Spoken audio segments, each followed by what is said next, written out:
I realized that my robot hearing aids actually made me hear better than most people because I was usually the first person to hear a new bird call.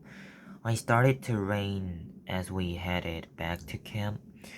I pulled on my rain poncho and pulled the hood up so my hearing aids wouldn't get wet. But my jeans, our shoes are shocked by the time we reached our cabins. Everyone got soaked. It was fun though. He had a wet sock fight in the cabin. Since it rained for the rest of the day, we spent most of the afternoon goofing off in the rec room. They had a ping pong table and old style arcade games like Pac Man and Missile Command that we played until dinner time. Luckily, by then it hadn't stopped raining, so we got to have a real campfire cookout. The log benches around the campfire were still a little damp, but we threw our jackets over them and hung out by the fire, toasting s'mores and eating the best roasted hot dogs I have ever tasted.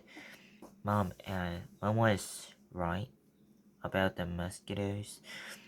There were tons of them, but luckily I had spreads spread myself before I left the cabin, and I wasn't eaten alive like some of the other kids were.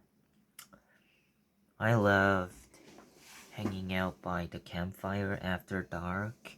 I loved the way bits of fire dust would float up and disappear into the night air, and how the fire lit up people's faces. I loved the sound the fire made too, and how the woods were so dark that you couldn't see anything around you,